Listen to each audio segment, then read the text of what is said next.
the case of bowling, it never feels like I get any better by doing it. Yeah. And that's what's a little frustrating. I have a good first run, and then we play a second game, and my score's like half what it was. Because I just start getting tired and sore. The variance is high enough for people who are bad at it that your one friend gets 2 strikes, and then everybody's like, who knew that Jacob was really good at bowling? Yeah, I do have a good bowling story that I can share.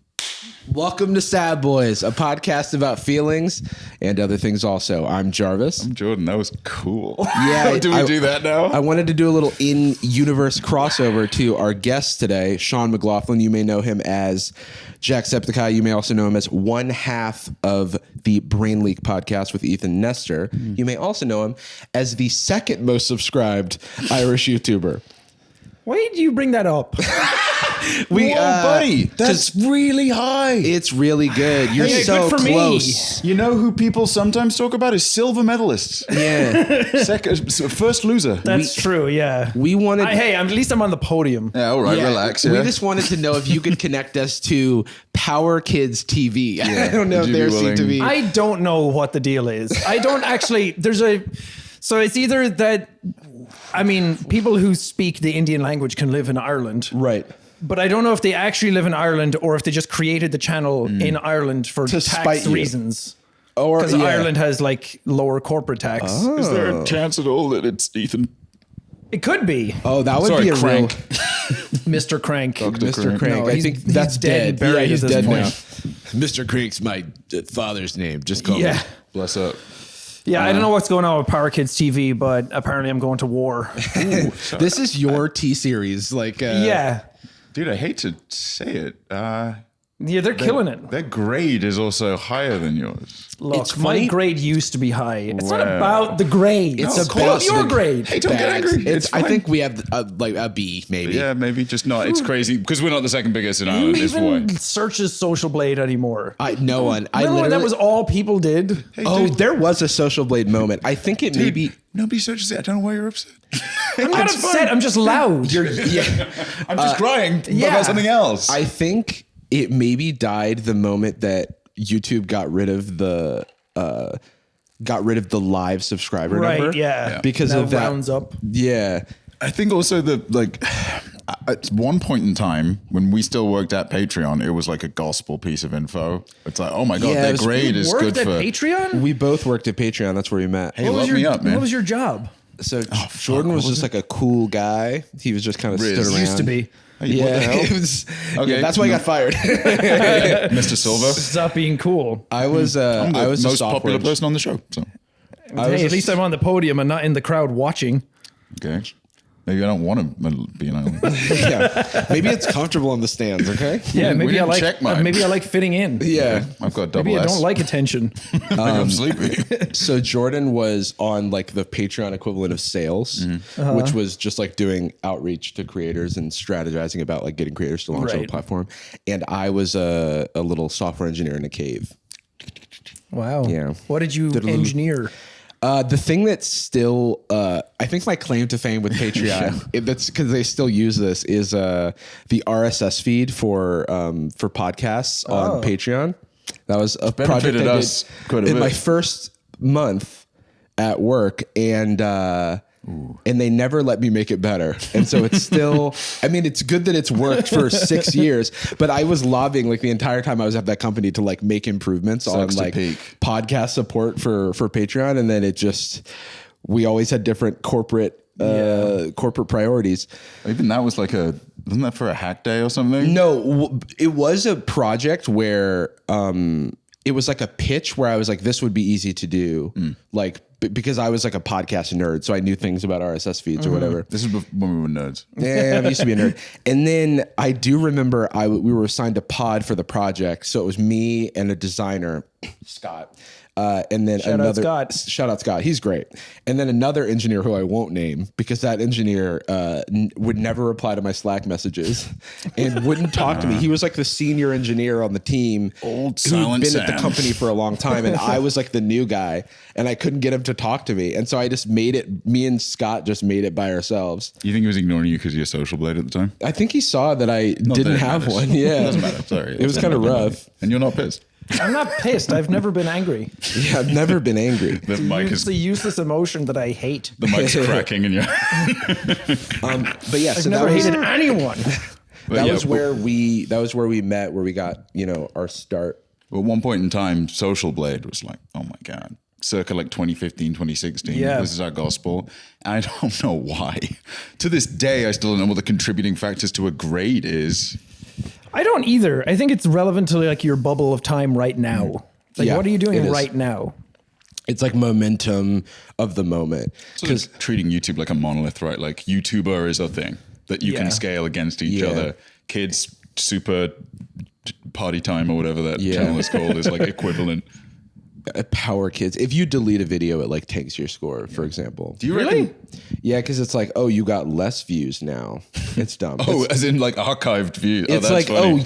today, instead of gaining 1 million views, you lost 3 million I love views. how you right. didn't lose them. They're like they still accrued. Well, Just a bunch of people's memories. Social Blade doesn't Yeah. have object permanence. just fucking Men in Blacked everybody. yeah, pretty much. It never existed. Yeah. I used to really like Sean's videos, but I guess he never made any. He never made them, so I don't have those memories. I have had that with somebody I was like trying to do a project with, some like company somewhere in LA. They were like, oh, YouTubers are cool. Let's do a project with you. And the project was kind of We like love your cringe. stuff. Yeah, the project Yeah. was kind of cringe, and I was like, I guess I'll do it. It's fun. It's something different. Right. And then they stopped replying to us, and then it was like, well, his numbers have kind of like dropped a little No. bit. So funny. Oh I'm like, my okay, God. yeah, it's good that this fell apart because I don't want to work with that.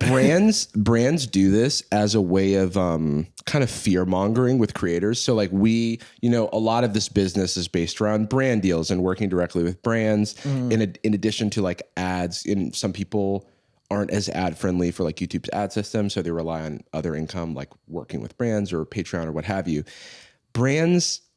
Working with brands, it's a double-edged sword. But one thing I will say is that one of the most common things that brands will do to make a creator feel bad and guilty is be like, oh, we're not seeing as many conversions. We're not seeing enough movement. Yeah, unfortunately, not enough people are buying the bouncy ball that you were.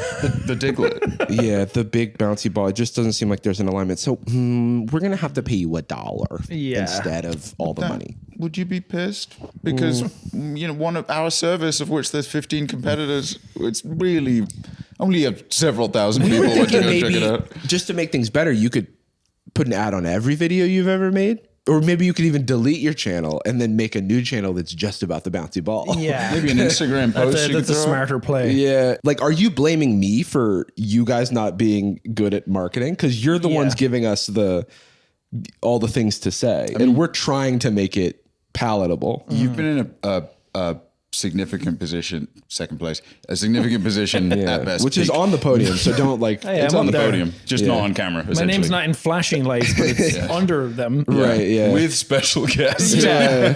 Usain Bolt plus. There is, it's been a weird evolving narrative for brand deals and monetization on YouTube.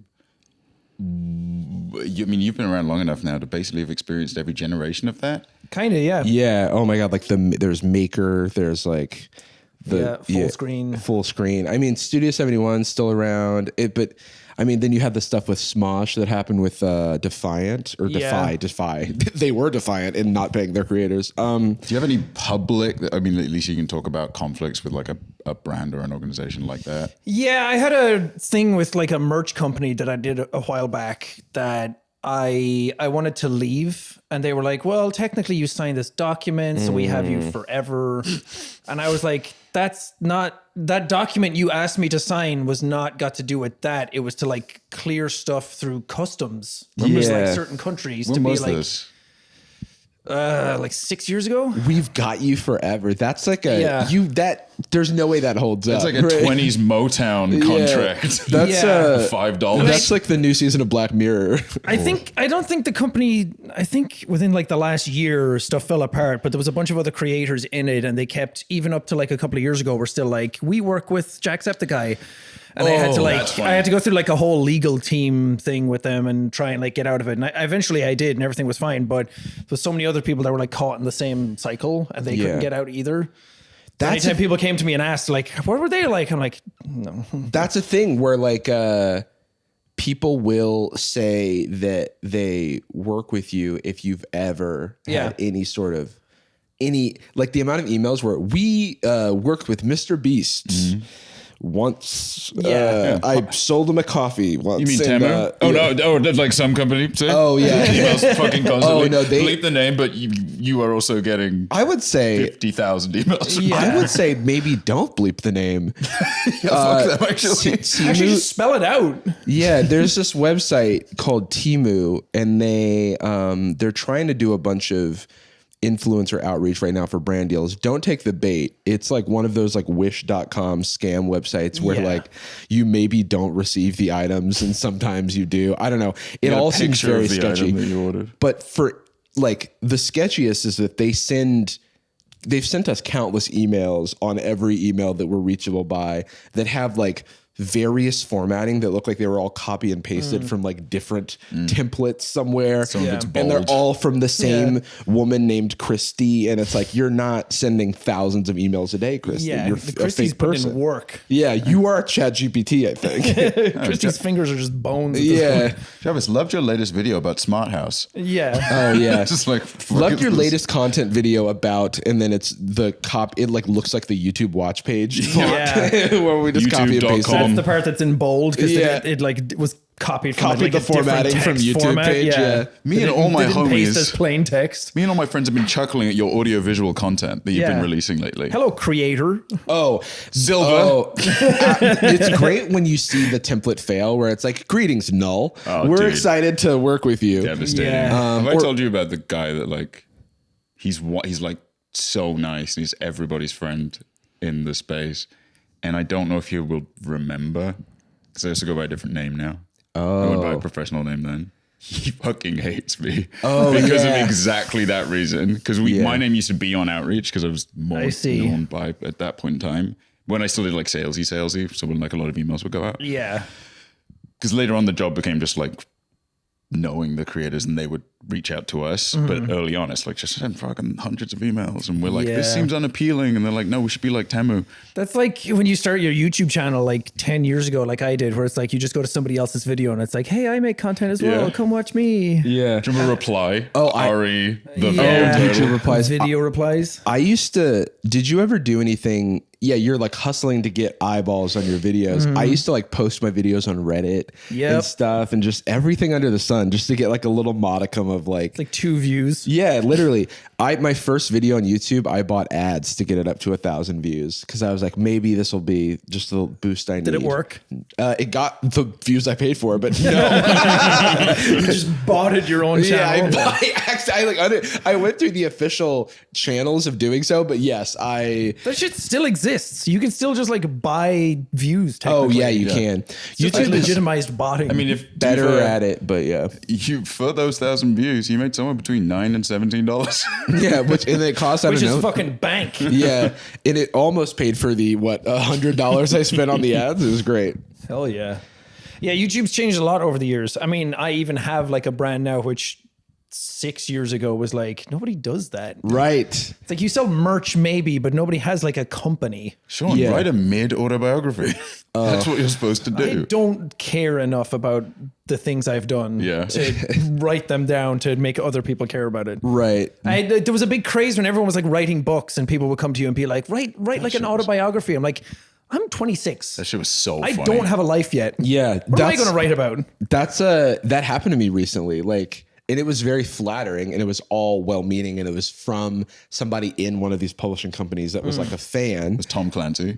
Yeah, it was R.L. Stein actually. He said your videos give me goosebumps. By the way, Goosebumps to Jarvis pipeline is strong. Are you afraid of the dark? Yeah, I think I am.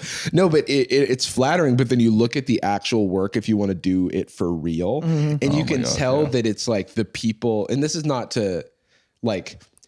It's not no shade to people who are like taking these opportunities because it's like it's all the business or whatever. But I know that I cannot deliver a meaningful product. Yeah, that actually like like, sure, it would get on the New York Times bestseller list because you have to sell like 5 copies to get on that list. But it's just how many the New York Times bought that week. yeah, it's like how many you ordered to your own house. Yeah, you sent them some for the office. Yeah, and they were like, wow, sales are up this week. But New York Times best sender. But yeah, I mean, and there's some, like, I've read a fair amount of YouTuber books. Like, I remember Anna Akana's book, Mayuko lent me, and I thought it was like really moving. Like, she's gone through a bunch of stuff, and I thought it was like super cool that like she was able to like share that and be vulnerable with the world. Yeah. But at the same time, on the flip side, it's like most of the time it's like a money grab, and it feels a little. Well, the thing with some people is like, sometimes you have to like fight against stereotypes and like racial stereotypes and things like that, and you actually have like a friction with the world to tell. Right. I'm like, I'm just a privileged little white boy that like came through and got really lucky and has an accent. It's like, where's my story? I don't have one. And he made it all the way to number 2, and that's like a really inspiring. Yeah, I got like a PewDiePie shout out, so it's like, oh yeah. It's like, man, I fought hard to get onto that second place podium. I mean, people that don't. Sucks. Sorry, man. The silver medal's real heavy, guys. But hey, the shout out, I mean, I know exactly what you're saying, and it's totally fair for you to say that about yourself, but also as an outsider, you've clearly put in the work. Yeah. And as you've been lucky, everyone needs luck to some extent. And like you did, once the luck came, you were making daily. I did not know this. You were doing 2 videos a day for 5 years. Yeah. What is wrong with you? Was that on purpose? Or? Yeah, I don't know. I mean, it was really different back then. Nowadays, people love to look back at that content with today's lens, but it's like, we weren't making highly produced content back then. Right. And I wasn't sitting down for like 3 hours on one game to get like a 20-minute video. It's like you record for like 15 minutes and that's it. It's unedited. What was the catalyst for not doing that anymore? I hated myself. I got so sick of it, and I was like, man, this is so boring to do. All this for second place. There's so much effort and work, and all I would do is like wake up, get the video ready for that day, the 2 videos, then record 2 more, edit them, and go to bed. And that was it. It's like, that's not fun. Yeah. It was a different time just because like there were significant YouTube algorithm changes in like 2016 where you saw like Let's Plays become like the most popular content on the website. Yeah, I like using visual analogies for everything. So the way I always described it is that like whatever mold YouTube had fit like my shape really well. Right. And I like slotted into that really easily. Yeah. And I think that algorithm mold has like shifted a lot, but my shape hasn't. Sure. So it's like, if I want to like fit into those algorithms now, I kind of have to like morph and shift and change and adapt. Sure. Way more nowadays than I did back then. Back then it was just like sit down, record the videos, put in the hours, and then stuff just goes. Yeah. But it is like, I think that there's something to be said for the platform in how it dictates the type of content that can be successful on it. Yeah. Versus the like, there's always this like artistic push and pull where, this artistic tug of war where the algorithm or the system wants something, and then there's some sort of version of, you're like, well, I like, you're looking for the thing you can make that doesn't make you, like hate your life, that also satisfies the algorithm. And as that target moves, because for YouTube, it's an always moving target, you are able to choose how much you want to cater to it, because it could move further and further away from things that you even want to do or value. Art is commerce, right? Yeah. No true under capitalism or whatever, but like it's Taika Waititi makes Thor, and then he goes away and gets to make Jojo Rabbit. Yeah. It's not that he dislikes either. It's just that what's the thing, like one for you, one for me kind of thing. Welcome to Hollywood, brother. It's a man. Somewhere out there, a script is being written that's going to be the next big thing. Well, not right now because they're on strike, but an AI somewhere is writing the next big blockbuster. They're on strike, but they're still writing their scripts. Yeah, they're just waiting for when the strike is over, where it's like, now I'll give it to you for the money I deserve. You were saying you'd think it's extremely dishonorable and you're worried. I was saying writers should be paid less. Yeah, because I mean, it's just, we all have keyboards like, bah, bah, bah, bah, bah. I just wrote a movie. Well, I'm not allowed to do that anymore. I Yeah. mean, come on, guys. Come on, guys. That would be so funny, by the way, if you sincerely got into that. We were just like, we have. Yeah, it's just that's my thing. It's just I really hate writers. I even remember the first time I like heard about like writer stuff and how important they were to content was like when Lost was coming out, because that was when like the actual like writer strike. It's important. It's important. Oh, We talk about Lost a lot, actually. And Lost is like what made me like the types of genres I like. Brother, Yes. you came to the right place. Like- came to the right place. It's what made me love theorizing. It's what made me love like vague storytelling, like ambiguity, sci-fi. sitting on the Lost wiki or like The in forums. Lostpedia, dude. I would read Lostpedia all the time and just look at little details that, you know, were Easter eggs and things that would Yeah. probably never resolve into anything. But the open-endedness and like the theorizing and the community that it built was really like important for me growing up. Yeah, because I do stuff with like characters on my channel that the community have kind of like built themselves first, and then I kind of like legitimize them.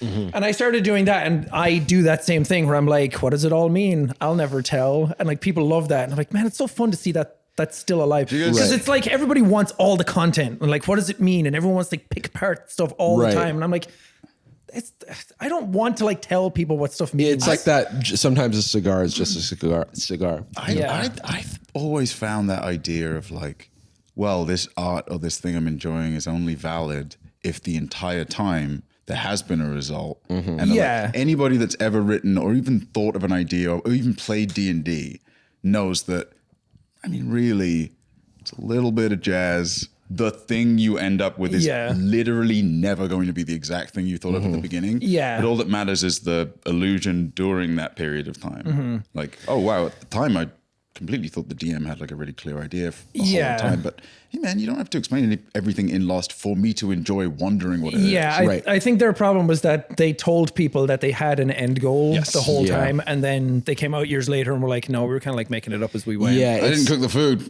And it's like there is stuff that I can empathize or sympathize with, which is like you have all of these plans, but then there's also running the plans by the network and all of the different like cooks in the kitchen that have to have their say. But then, you know, I don't know if you saw this, we've been talking about it the past few weeks. There was this big piece that came out in Vanity Fair. There's like I was going to bring it up. I was like, well, not to take the shine off it a little bit. No. We're in. So please, like, because I read that and I'm like Lost is my favorite TV show, and it's that reconciliation with like how it was made and like the like racism behind the closed doors and everything. And it's like, does that change the final product? Should I still like it kind of stuff? Right. And I guess that's like Harry Potter, J.K. Rowling shit that's going on right now. And people finding out like H.P. Lovecraft was a racist. And it's like, and that's like we knew that. He was so good at racism. One of the best racists. That's like the whole conversation then about like, well, it was like so far back and everybody was racist back then. Exactly. Or it's like George Washington H.P. Lovecraft was racist for them. That's maybe what's the It was just the vibes. Oh yeah, it was just vibes. And it was easy to look away. He was also insane. Like it's separately. It's just he's writing a book. Yeah, and he was afraid he was going to go insane because his mother was in like a mental institution. And he's writing all the stuff about monsters is an analogy for mental health. What if a thing was so big? Yeah, what if like people turn into monsters basically and morph into creatures that is basically you crazy. Can't leave. You just have to live around it. Yeah, you just morph into like, I mean, that's Junji Ito as well. But anyway, I was really sad reading it because like Harold Perrineau, yeah, he was like talking about how it's like, well, we have like a black kid that goes missing, and like we can't have people not care about this, and we can't have a black father not care about this, because there's already this trope in society. Yeah, it's so stereotyped, and like stereotype. We don't need that like racial stereotype in the show. And then it was like, okay, you're written out of the show like a season later. It's wild. And also we were looking into like because the article talks about how Harold Perrineau, who plays Michael in Lost, is he as an actor was like a huge get for the show because he had already been in Oz, he'd already been in 2 Matrix movies. Like, wait, he's in the Matrix? Yeah, he's Link in The Matrix. Oh shit, he is. Yeah. But yeah, he was just like around. He'd already, and then in Oz, I think it was more. I never saw it, but it was apparently like this more like It's loaded. Yeah, it's like lauded, Sopranos super era. edgy. Yeah, Sopranos era HBO, right? Yes, I think HBO. And, It's what's the word? Prestige television. Prestige TV. Yeah. But yeah, and then there's like this quote where he's like, "I came here to work. Like, I want you guys to use me." Yeah. And then that him saying, "I want you guys to use me," it turned into, well, if we don't have a good way to use you, then I guess we should let you go. And it's like, And he was Why don't you basically use me like, how can we like represent this better? Like put me in the writer's room and like do this better, which is so crazy for a show that's like lauded for its like diversity. Yeah. Like having Korean people and like black people and like all these like different cultures in it. And then it's like, and then you did that. Cause the thing that was like crazy was that the Mr. Echo one. The Mr. Echo one. Yeah. And then, because he was supposed to be like the new John Locke in the show. He was supposed to go the whole 9 yards. Yeah, and he was supposed they to be had in the so whole much, thing. so much like they were setting him up for so much. Yeah. And then he was like, well, I don't want to live in Hawaii. I want to go back to London and live with my family. And then I think they were pissed at him for that, but they were like, okay, we get it. We can't do that to you. So he was killed off in the show like really quick. Yeah, they were like, "Hey, go ahead." Yeah. Forever, actually. And then it came out that Carlton Cuse was like, I don't want him to just die. I want to hang him, chop off his dick and shove it down his throat. And it's like, oh, okay. And then for now, for his part, it's alleged, and Carlton Cuse says he has no recollection of that and never said it. But Carlton Cuse is old as shit. And I would not be fucking surprised because he's like old Hollywood. And it feels like the more it kind of comes out, because Damon Lindelof kind of like went off and did his own stuff, and he did like the Watchmen show and he did The Leftovers, and like he's done some good stuff since. And people really, I mean, the worst people online really hated Watchmen because of its diversity and treatment of. Yeah. Because there's like that whole one episode about like racial equality and like going back in time and like seeing all that kind of stuff. So like, Watchmen's about cool guys. Yeah. It's about how cool Rorschach is. it's like, oh, I can't be an incel and like Watchmen anymore. The hell? The comedian's the hero. And it's like, and Damon, isn't, he also had that thing with allegedly where he was like, he called me a racist, so I fired his ass with regard to like Harold. But he did seem at least acknowledging and apologetic to the environment that was created at Lost. But yeah, going back to like whether that takes away something from the art, it's hard to say, but there is a complex history and it's a reflection of society and like how we have like evolved. Like so much stuff used to be okay on not even behind the scenes, but like in front of the scenes. Cause like what was like reality TV of the time was like super horrible, like I still think Lost moved the diversity needle a little bit more in the right direction. Right. Because even just in the show itself, even if it could be seen as like tokeny, or it could be seen as like behind the scenes, if they were not the most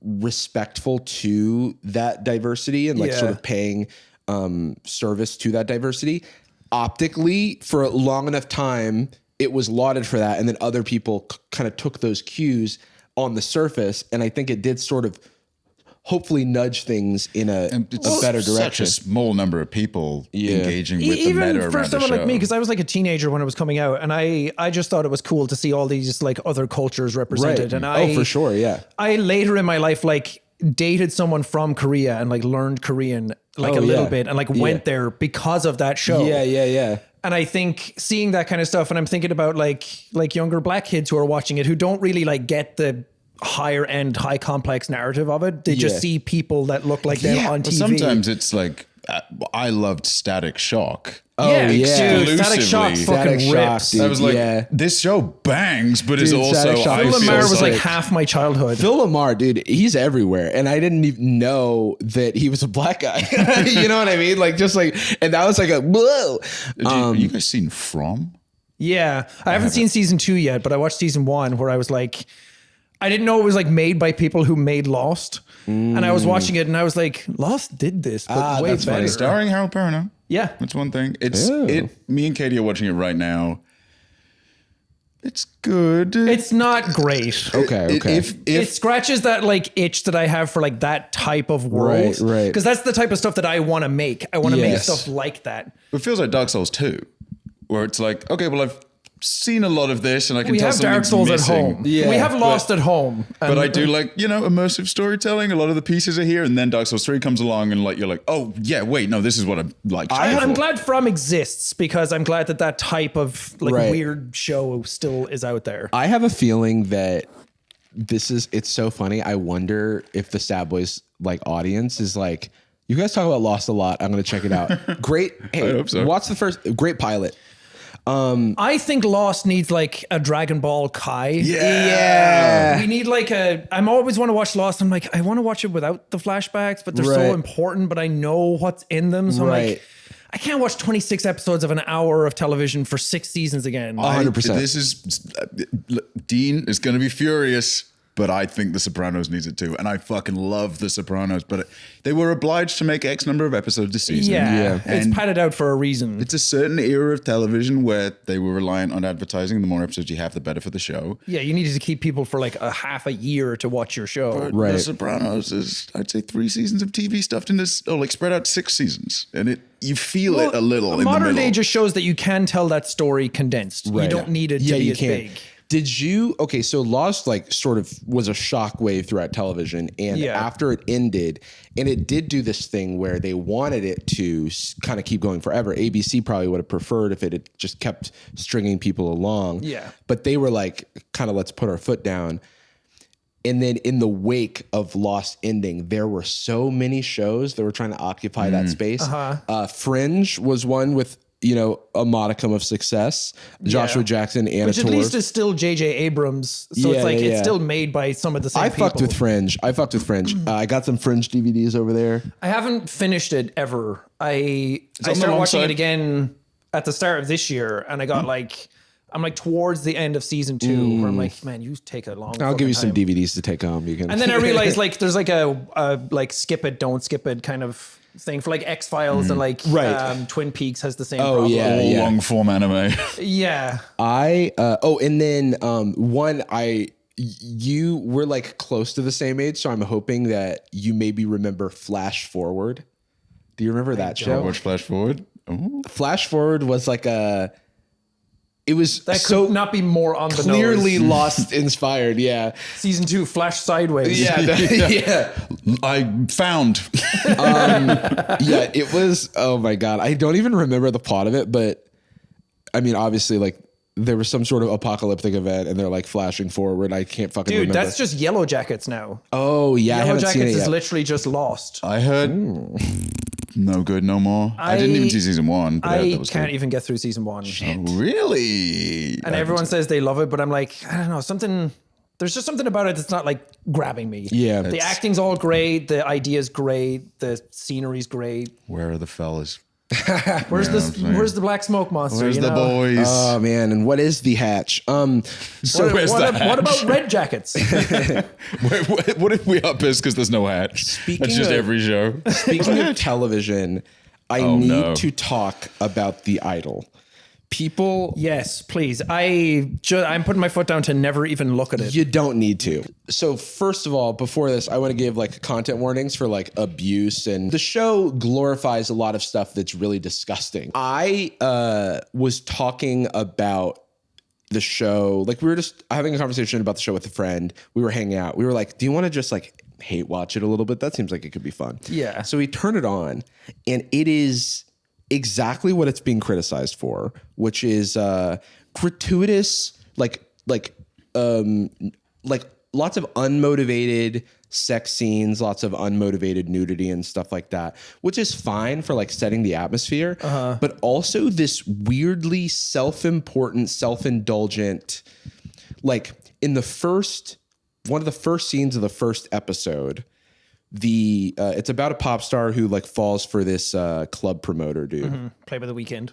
played by The Weeknd, Who also co-produces the show? who also is an executive producer of the show. I was like talking about it, like being like, this is going to be the big thing. I know, and so like yeah, in one of the first scenes, the big pop star played by Lily Rose Depp is doing she's doing a photo shoot, and I think in the photo shoot she's wearing like a hospital band, almost to be like, ooh, I'm like, broken. I'm broken. Yeah, that's like her whole thing. I'm sick and twisted. One of her okay. agents, I'm broken. Kind of a Joker style crazy. yeah, there's a character that asks her agent and goes, "Hey, isn't this like a little insensitive or whatever?" And she's like, "No, mental illness is sexy."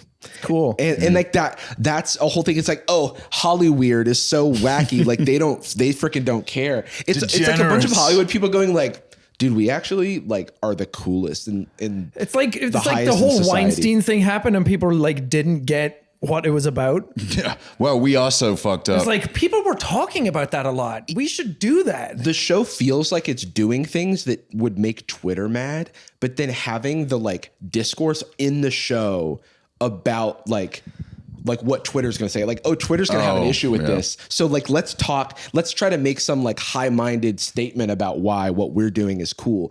And it ends up just like glorifying abuse while trying to like make a statement about, it's like trying to criticize it. Well, you mentioned a parallel they draw between. Oh, yes. Okay. First episode, another parallel. Oh, sorry. The one thing we should say, if people don't know, this is Sam Levinson. Sam Levinson, who did Euphoria and who's now being sort of rightfully criticized for like not being that good at his job. And people A lot who of like style over substance kind of stuff. yeah. At least the production values for Euphoria were so good you could be distracted. But I've seen some clips of the show and it just looks like a show. Just like it's nothing. So another thing they do is like they've got this broken pop star, and so they're like, this is all side characters having just shooting the shit or whatever. They're like, yeah, she's broken. Her and Britney actually have a lot in common. And I'm like, you know what you can't do? Or you know what they don't have in common? Britney Spears is fucking a real person with like real trauma. You can, and also like an ongoing situation as the show is being produced. And it's probably not out of any of that shit yet. And so to be like our fictional character actually is pretty much Britney Spears as far as the stuff that she's went through. That's why you have fake characters in a show. Yeah. To be like, oh yeah, Britney Spears. Can you believe what happened? It's like bad, but at least you're not making. So it's so wild. And then there's some, and like I want to say some of the dialogue that's like makes me mad, but I'm like, I don't actually think I can say it. So like if you just Google like cringy The Idol clips, I'll say it to you and we can just get your reaction. This is one of the agents like who works for Live Nation in the show. I texted Jordan this when it happened. Yeah, because I had heard, the only thing I heard about it was that it was something got to do with like, she's not good at her singing or her job, but then she gets like, basically like raped and then she's better at her job. Yeah, I mean and I didn't know if that was like real or that was like people like hyperbolically like talking about the show. So, and I'm also going to include a spoiler because who the fuck cares? No one's going to watch the show. The show should burn. In episode 3, The Weeknd, who basically runs a cult, The Weeknd, I'm fucking saying this. Oh, this is ruining The Weeknd's image, by the way. He's not The Weeknd anymore either because he's a serious actor now. Yeah, he's Tedros. Well, his character's name is Tedros. But anyway. That's like some One Piece shit. Like, Tony Chopper. yeah. I have like the bang bang fruit. Yeah, literally. He's on Hollywood Island. I just bang bang everything. So basically, The Weeknd like embeds. They just meet at a club, and then suddenly he brainwashes her immediately, and he's got all these opinions about her music and stuff. He doesn't have a background in music. It's so weird. He's like telling her how to do her job, but the whole thing is like he's supposed to be disgusting. He's supposed to be evil or whatever. So there's so many things that I could say that happen, but one of the things that's the most egregious, this is at the end of episode 3, they are around a dinner table and The Weeknd is making The Weeknd's character is making Lily Rose Depp's character talk about the trauma that she has with her recently deceased mother, who she comes out and says abused her, beat her with a brush. And then The Weeknd's like, and that's what made you such a good musician. Do you miss it? And she's like, yes. And she's like crying. And then he's like, do you still have the brush? And she's like, yes. And then she gets the brush. And then there's a fucking montage of him beating her with the brush. What the fuck? Yeah. Yeah. Jesus Christ. And it's supposed to be like, oh, she's going to make the best music now. And it's like, what the fuck are we doing here? Is this before or after the line you It's like texted me? stay broken. Yeah, I mean, literally. Stay broken. That makes the best art. that is the most sinister part. Is like romanticizing brokenness on any level is like, Yeah. it's chic, but in the so day and age where like sinister. mental health and therapy is like getting talked about more than ever. Right. Misunderstanding It's- why it's being talked yeah. about. And that's the thing. It's like it's aware of that, but it's like a stupid person's awareness of it, where they're like, yeah. So we're actually showing it because it's taboo now to show it.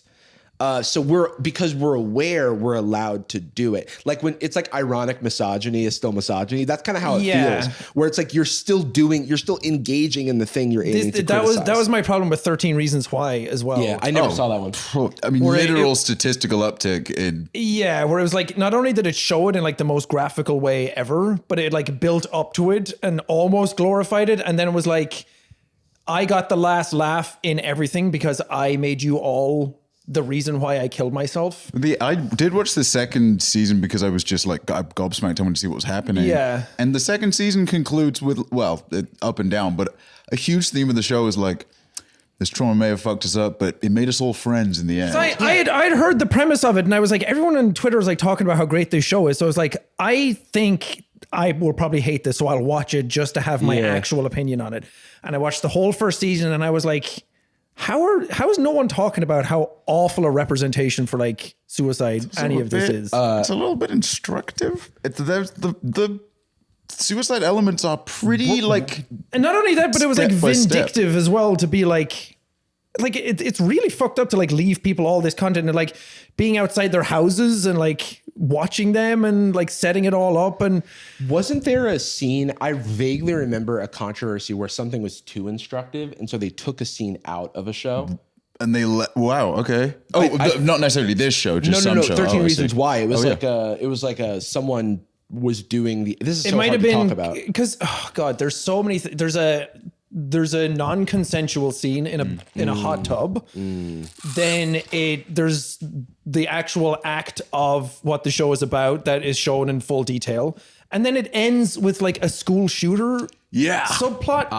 And then that continues. Speaking of shit that is Hollywood sickos literally just not understanding why something is a dialogue. Yeah. I watched Your Movie Sucks, that guy. I watched him do like a summary of a couple seasons or do like a let's watch type thing. And in their summarized version of the show, they touch on all of the topics, the hot button topics, and it's truly like just Twitter algorithm breakdown. Like there is a school shooter subplot and it is out of nowhere. Yeah. There are abuse subplots. There is but one of the characters is murdered, or like one of the primary kind of villains is murdered, and then a whole season is about having flashbacks of his life, almost justifying why he sucks.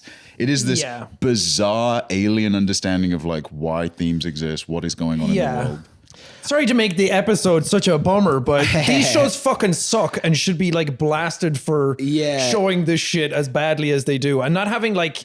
There's no like conclusion to it. There's no self-awareness. There's no like. I think that even it's like self-awareness without a, like there is a real critique and there's a real substantive like thing that could be said here. You can just like throw it out and then leave it there. It's literally just because it's like supposed to make you think and it's supposed to be a discussion starter, but like at what cost, right? Like you're not really there's certain things that. It's like just because you can doesn't mean you should. Yeah, it's like throwing a fucking match into a fireworks factory and then be like, let's see what happens. Yeah, and it's like someone going, why isn't anybody throwing the match into the fireworks factory? Because what we're doing is what no one else will do. And it's like, no, there's a reason that no one else will do that. Well, the thing about 13 Reasons Why is that was produced by Selena Gomez as well. That was like a big thing and talking about like, oh, we're showing mental health. And then all these therapists and everybody afterwards were like, this is exactly what you don't do in regards to this. Cause I've done like charity streams for people that are like dealing with like young people who have to go through mental health struggles and all the like bullet points. Cause I'm like, let me read it in your words. Cause I don't want to say anything. Cause this stuff is so sensitive that you don't want to be like a gateway into anything. Right. And then all their points were like, don't talk about this. Don't say this. Don't describe it this way. Okay. There's like very like specific vernacular because you don't want to like emulate anything for anybody or Right. give them a gateway into anything. Nor do And you then this personally like want to utilize the trauma as content. right? Yeah. So it's more about like help is there. We will give you the vehicle for that. You never like show anybody anything. Yeah. because it's we don't so need to tell scary. you why you need help. Yeah. You are, yeah. Yeah, it's almost like we as a society, like people spend. I love that we as a society, you've said that twice now. Well, And it's right is the problem. The We as a Joker society. has stolen it from us. yeah, actually, His greatest crime. this is more like anti-social media if you really think about it. Is that Black Mirror? So yeah, it's a Black Mirror. Oh, fuck. But what I was gonna say is like we as a society, we have no. What I wanted to say is that people have committed their lives to treating mental illness, learning about like researching and learning the best ways to take care and provide Yeah. what's the word, like rehabilitation and stuff like that. And what comes out of that is best practices, and what comes out of that is, oh, okay, here are triggers, here are things that you shouldn't say. Yeah. And then those experts and those people who are embedded in those communities need to propagate out that information into a wider like social learning. Yeah. And then, and this happens with like this happens with pronouns and shit like that as well. Then what comes out is the headline of you shouldn't say this. Yeah. Or like people are going by different pronouns than I think they should have. And then some It's not contrarian. grammatically correct. Yeah, some contrarian goes, actually, fuck that, without understanding any of the sort of research and sort of depth that's gone into that information, and is just taking it at surface level. And it's like, I'm going to be cool because I'm not going to listen to, I'm not going to be a sheep of what the people I'm not are going to let telling the me. woke mind virus take Exactly. me over. And that's what is so frustrating. And that's what The Idol feels like. I have to tell you this line. And we're gonna censor probably the whole thing, but you can find any of the bad lines in the show. You can judge by our reactions. It's a throwaway line that like a high flying like Live Nation agent says on the phone about his own frustration with the situation. Emphasis on flying. He goes, that's in the show, and it's a throwaway line. Oh It's my just like, God. why say it? You know what I mean? It's just like, Again, another person that existed. This is like Somebody real. was in a writer's room and thought that they were clever for making that up. They thought yeah. that was like a really Right. like fun, clever like joke to make. Someone comes back into the room with that script done over the weekend. We'd done the story beats, maybe come up with a couple scenes, but nobody had done the full script. Comes Yeah. back, hands that in, and nobody in the room is like principled enough to be like, well, it's And that's how confrontational. you Hey. kill your career really quick, is that I'm not going to be The Weeknd anymore. I'm not going to do as much music. I'm going to be a serious actor. I'm producing this show. And it's like, these scripts had to be run by you. Yeah, please Yeah. don't do this. And this is what you did. the best parts of the show are when they just play a Weeknd song unedited. Oh, hell you just yeah. go, hey, this song's pretty good. Vibe. you should do this again. You should actually just do that. That neatly, succinctly pulls back into the art versus the artist. Right. Truly. And that's what we do here. And his work is only, well, I mean, like his last album's fucking phenomenal. Like it's just an incredible piece of work. His whole Yeah. like narrative that he's been on. And it's weird sometimes, and the same can apply to us, any creator, whatever. We are filtering, no matter how sincere we might seem, we are filtering Yeah. certain parts of ourselves out for the benefit of the audience, but also ourselves. And do you guys ever worry that particular things, your personality, or like things you'll joke with a friend or something, if somebody that's, you know, the kind of person that reaches out like, hey, I was depressed, but then your content really helped and so, sometimes I'll like hang out with a friend and they'll make a little edgy joke and I'll laugh and I'll think, oh, I'm really, would that I make part that of the person problem? sad? Yeah, am I contributing? I didn't say it, but I think chuckled. it gets to a point where it's interesting. Like obviously if people are dropping like slurs, that's the point where you're like, dude, come on. Yeah. Or like the Austin Powers impersonator who we had, who was like, sit on my Facebook, or he kept going around calling people gay. And it's like, I was saying it to Ethan on our podcast yesterday that that's the first time like I'm such a people pleaser in like social situations where normally I'm like, ha ha ha, like awkwardly laughing. And then afterwards I'm like, why did I go along with that? Yeah. What's wrong with me? Oh, well, but you're in a compromised position in that moment. You know, like when I was taking driving lessons, I got my driver's license only a couple of years ago. I remember one day I had a substitute driving instructor, and while in the car with this man who, like, I was kind of at his mercy in this moment, is talking about how women always mess things up at his job. And it's like, yeah, women are awful, right, Jarvis? And I go, you know, it's like they're like uncomfortable in the car. Something's like they're making them feel on edge. But it's also like, you're never going to see that person again. So I'm not going to like make a big deal about it now. Right. You're principled enough to not carry that with you. And and I think there's a difference between like always like exemplifying your principles to the detriment of your own safety. You know what I mean? Or even like, or to the obviously the right thing for all of us to do in the moment was, it's not our job to educate this Austin Powers impersonator that we paid $200. It's to just go, oh, haha, okay, goodbye, sir. Or to be like, this is a funny story that we'll all have. Yeah. Because it's ultimately harmless, but a little peculiar in the moment. And also we should say we had an Austin Powers impersonator. Yeah, so to back up a little bit. So you're probably wondering how, freeze frame, you're probably wondering how we got here. So was it 2 days ago? Okay, yeah. So today's Monday, and on Saturday we were having a party here for Chrissy, our friend Chrissy's birthday, and I get a text from Katie in the morning that's like, well, okay. So leading up to this, the theme of the party was like 70s. So Austin Powers is a guy from the 90s. Yeah. So going back, he was a spy that shagged me. Yeah. So the theme of the party was like 70s. Katie, and then Chrissy was telling me, oh, we wanted to get a Nixon impersonator, but we couldn't find one. What could that be? Yeah. You know what I mean? For hours. Like, what is that performance? I don't know. And then Katie texts me and it's like, I found an Austin Powers impersonator that is available tonight. Should we all pool our money and book him? And we're all just like, yes, this has to happen. Because this is such an absurd thing. And then I'm trying to think if there's anything else relevant. Oh, we got the text. One thing, maybe the highlight of the entire event. I mean, ultimately, I'm glad we did it. It was very funny. Yeah. But I kind of wish he had left after doing his song. Oh, yeah. Which he did for some reason. He doesn't sing songs. Katie was like, he says he's going to sing a special song. And I was like, Austin Powers doesn't sing songs. Yeah, and it's one of those songs that's like those emails where it's just copy, paste name in here. Yeah, like the name doesn't have to rhyme into the song or anything. Did you guys have at any point an extended conversation with him? Yes. Every conversation is extended. He won't let it be short. And then by the end of the conversation, he hands you one of his cards. Yeah. Do you guys look at the other characters he plays? I did, and then threw in the bin. One of them is Steve Owen.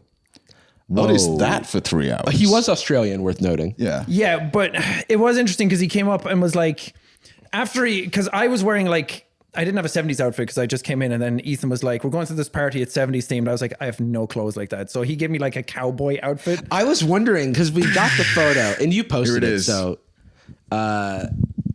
yeah, so it looks so sick. The cowboy outfit, it looks sick. You can see me and Billy having a staring contest in the background. Yeah. It really just encapsulates the night. So I had like all these like tassels or frills on me, and he came up to me and said, oh, are you being ridden? And was like flicking them. And I was like, okay, how do I make a joke out of this? I was like, no, I'm the one riding. And he was like, oh, are you gay, baby? And I was like, I don't know how that makes sense. So I just went, oh, and I just turned my back on him. Yeah, it's like, okay, I do have to say, Austin Powers, not a politically correct character, and sex and innuendo is kind of his thing, but this guy was like, he like took it to the nth degree. He took it to the nth degree. Well, Austin Powers' thing isn't going, are you gay? Yeah, that was the thing. And he was also using like other terminology where I'm like, you're not really allowed to be the one to call them that. He's a slightly older man, but not old enough. Well, nobody's old enough to justify it, but certainly not. I mean, it was like maybe 50, like not old enough for this to be a thing he believes is okay. He came over then and was like talking to me, and he was like, do I hear an accent, baby? And I was like, yeah, I'm from Ireland. I like live in the UK now. And he was like, oh, I'm British, and like lifted up his shirt and he had a Union Jack belt. Okay. And then he just okay. handed me his card and left. And I'm like, okay. And then I looked at the card and I'm like, you're Australian. Yeah. You're not British. Don't tell anybody. Well, but Austin Powers is, and he was in character until he wasn't. oh, I lost my mojo. But that's the thing. Like, Yeah, he came baby. in, did his impersonator thing, and I was like, oh, that was kind of fun. He said like one thing was like sit on my Facebook. Right. It was A like few it was times. funny because we were hyping him up so much. Like literally everything he was saying, he got information from us. Like we put together a list of things Yeah. about Chrissy beforehand. Yeah, I And did then see him like reading his he was like, manifesto. he like was like, and you You like mocktails. like mocktails. Why don't you like cocktails? The funniest thing I've ever seen in my life is Austin Powers for like 30 seconds trying to connect to a Bluetooth speaker. Yeah, baby. Because I just happened a few times where he was doing something logistical, but then remembered what he was supposed to be doing. Yeah. Would just go, yeah, baby. Yeah, baby. like reading his email. Still on his Yeah. Like, my phone. DoorDash is here. Fucked. Temu. He came with his own Bluetooth speaker. And From the 70s. he yeah. sang a Yeah. song. He was a good singer. Apparently, he used to be a gospel singer Yeah, or something. gospel He did a lot of twirls. Did a lot of twirls. And yeah, so everything he was saying in his speech, we were all just like, woo, woo, woo, woo, woo. And then he starts like commenting to Eddie, Eddie Burback, friend of the show, who is Chrissy's boyfriend, The Mr. Beastburger guy. Mr. Beastburger guy. He shut down Mr. R.I.P. Beager single-handedly. And then he started he was like, are you a grower or a shower, baby? And everybody's like, Yeah, and then he was like making innuendos about cocktails and cocktails. Mocktails are more like wink, wink. it was always the like cocktails. Yeah. Sit on my Facebook. Yeah, no. So then he on my ended with face. sit on my Facebook, and then As everybody Eddie was goes, like lighting his "Oh." girlfriend's candles for the birthday, and he was like, hey. Like everybody's face just went dead. I was like, Everyone dude, no. Yeah, everyone goes, nope, not that one. And Chrissy was just like, like fucking help me. Yeah, basically. What could that mean? Sit on my Facebook? I think he's the kind of guy that gets hired for like 50-year-old like bachelorette Right, parties. yes, and it's like a 100%. bunch of like cougars who are like single and like Yeah. I he remember says Facebook. He says stuff like that and they're like, okay. Yeah, and like yeah, I yeah. think it works more than it doesn't. I think he probably thought he was at a bachelorette party. Yeah. yeah. It'd be funny to hire him for a bachelorette party, 'Cause but as the queen. Which What he was also interesting does. to me is that impersonators normally do their bit and leave, but he was like, time to be best friends with everybody, but he stayed in character. When Yeah. Katie called it, so we had to move it a little bit because me and Katie were running behind, but she called him, had it on speakerphone, revealed he was alien. That took me back for a second. And then he... G'day, baby. like, "G'day, baby." The first text he ever sent to Katie was just, "Hi, it's Austin Powers. $400." Just the price. And then that was it. And then Shagadelic, baby. Yeah. Remember from the movie Gold Member Baby.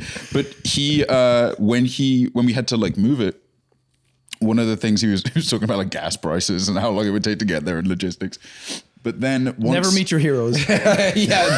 Once you've heard Austin Powers talk about gas prices, it really ruins the whole thing for you. when we kind of like when we asked him if he sticks around after or how it works or whatever, he revealed that basically he was like, "Well, see how I feel. It depends on the vibe, and then I'll stick around a little while," which is what a drug dealer does.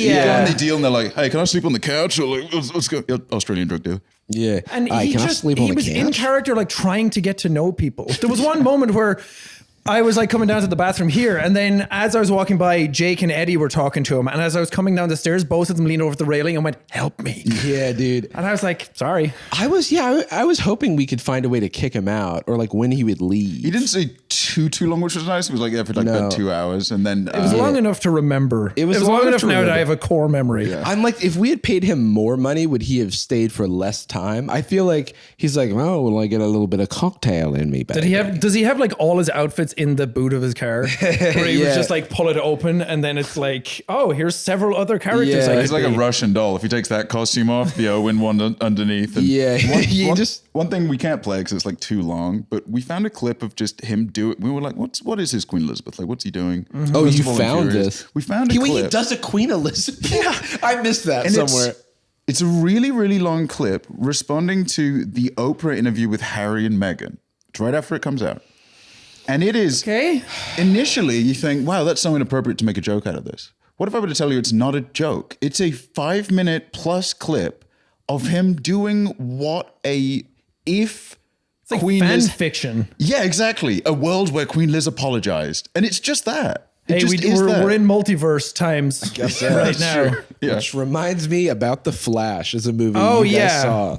I was going to say about art versus artists. Yeah. Oh, yeah. Absolutely. I will say I liked it more than I thought.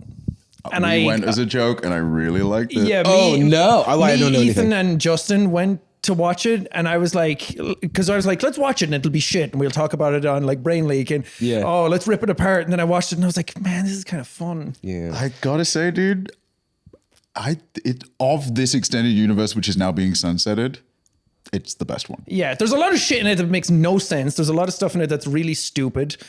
You can see the stitching between scripts, like Yeah, where and- one script got rewritten. I mean, there's a whole like 5-minute scene where he's like slow motion catching babies midair and like putting one in a microwave. Babies with. CG I babies. can't believe that CG was published in a movie. Yeah. Oh, like very it's like, bad. It's like PS2 game. It's like wow. what? They PS2 lead into it, cutscene. I guess.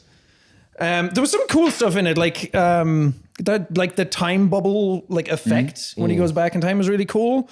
And I fucking hate how he runs in slow motion as like that fucking. But it does get paid off where he can't do it at one point, so he's like, I want to see if my powers work, and then he like is running through all the way in like real time. But of course, here's what I'm really conflicted about. Ezra Miller, terrible person. I always hated it. The character was always annoying. Yeah, which I feel like the last time I saw The Flash was like the Justice League. I haven't seen like the 4-hour extended, which I don't think it adds much. But I feel like he's a different character now. He felt like a lot more palatable in this movie. he felt like way more like skittish and anxious and weird and quirky. And I'm like, I don't remember him being like that. And I for the whole start of the movie, I was like, oh, he's like an alternate one that the original one's going to come into multiverse. He is acting too hard. It's like acting with a capital A. There's Yeah. scenes where he has to look like he's basically paired up in like a buddy duo with a more annoying character, and you see him kind of, it's a decent character arc. He does alter and become a little less annoying and more of an adult. Yeah. But every scene where the guy is annoying, the other guy, you see him like his eye twitch like a cartoon. Yeah. And you can see him be like, oh, rats. It's just so. What's so weird is that a movie that has terrible CG, like in almost every scene, there's almost no CG in the movie that's good looking. Yeah. But all the scenes with him and himself are all flawless. There's no there's no weirdness about both of them being in the scene together. Oh. It actually feels like there's two of them. Does it feel okay? So I know that they're sunsetting this because like James Gunn is like taking over the DC. Yeah, they're rebooting the whole thing. He's kind of, I think, going to extract pieces that might still work. It's possible that Wonder Yeah, because Woman they said remains. that Supergirl might come back because she was so loved by everybody. Oh, yeah. Aquaman 2 is still not come out, so that's good. Something's gonna happen. I was wondering if they were going to keep the casting. I think Ezra Miller. In the movie it implies it would, but Ezra Miller shouldn't be allowed to do that again. Yeah. I mean, especially if he goes to jail. Or if I do want to they pronouns on Ezra Miller, but I didn't know that. Yeah, they them. I was going to say that as well. I think they mentioned in another interview, because some people for articles about this were saying he too, and I think it's changed where I think they said they were okay. I see. Yeah, I could be wrong about it though, so I apologize if we're mislabeling. But yeah, that's interesting. That is apologies on mine as well. Let's just revert to they. Yeah. They are a bad person. But because there was stuff starting with them like they were beating up people in like pubs in Hawaii. Yeah. And then it like happened again. And everyone's like, oh man. And then it started to evolve into like kidnapping. Yeah. And like guns. And I don't even know like the full story. I don't know the full story either, but all of it was horrible. And so I was surprised. Smells of like production desperation, where it's like, we're so deep, we just have to put it because they out. canceled like the Batgirl movie. Yeah. that was done. Yeah, and that was finished. Cancel this one. So I'm like, maybe they just put it because there's like 220 million to make it, and they're probably like, we need to make. And I think the back. Batgirl movie was not going to be theatrically released. Max original. I randomly found myself at like a party, like an outdoor, I think it was like a political fundraiser or something. I do not know how I ended up there. Oh, because you donated to DeSantis. Right. Yeah. Because it was in Florida. Ron DeSantis. I did everything right, and they indicted me. But You think Puerto Rico. You think he can't get funnier, and he finds a way. Okay, but I don't know if funnier is the term to use for him. I met an accountant at like Max or at HBO Max who had like seen that movie, and I was like, "How is it?" And he was like, "Nah, it's not really good." The Batgirl movie? Batgirl, yeah. But I'm still obviously like I'm not in favor of all of the weird tax loophole shit they're doing with like shelving projects that have been made or deleting things off streaming websites. Everyone's doing that now, which I think is ridiculous. Netflix is doing it as well. Sean, how do you feel as somebody with a significant platform about endorsing or dismantling or pushing people away from seeing the movie? I mean, the movie ain't shit. It's making no money.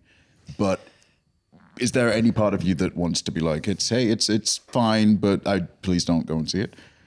Not that I feel like it would be hypocritical of me to say that after having watched it and talking about it as well. I think... Yeah, I don't know. I feel like people are going to do that anyway. People are going to go see things regardless of what I say or do. Oh, it's not an obligation. I think they're for other stuff. Yeah, it's weird about the responsibility thing because it does. I want to be like a good person. I want to lead a good life and I want to like lead people in a good direction. And it's like, but there's also like fallibility to everything. Like you're not going to get everything right. I think there are way bigger, more important battles to be fighting. And I think it's also important to not excuse the Ezra Miller of it all while the movie is like happening. Yeah. But it does come back to that idea again of like the people making the stuff versus what it is. Cause it was a big thing with, Diablo as well was coming out and everyone's like, well, Blizzard Activision suck. And there's a whole history of that. And I'm like, I have friends that like worked on the game and they're excited about it and the team are excited about it and they're like pumped up about it and they're asking like what we thought about it and I played the game and everything. So I'm like, other people make the product versus the one person that's shitty. Yeah, exactly. But that doesn't excuse the shittiness. So I'm like, I think for me, a big reason for it is that a lot of people come to me because it's like, oh, you have 30 million subs and you've like found your way through life. So they want answers out of me. Sure. But I'm like, I also don't have the answer to that. I also don't know what I'm doing in regards to that. And I think that's important. Yeah. Yeah. And I'm not going to sit here and like posture on anyone. And like I've said words in the past that I'm like, man, I'm so glad I don't say that shit anymore. And I hate that I ever said those types of words to like groups of friends when I was a teenager to be like, oh, I'm funny. Yeah, of course. But it's like, I think it's just growing, evolving, learning, trying to like do the right thing. Always opening yourself. I think that anyone who pretends to have the answers, like as a personality trait is annoying to me because is lying because you don't like we're always, I think, staying open to criticism, open to learning, open to hearing the dissenting voices and like I think that's important. I think it's when I think the important thing is to be receptive to people. Because it was a big time in my life where like growing up in like small town Ireland, there's a lot of like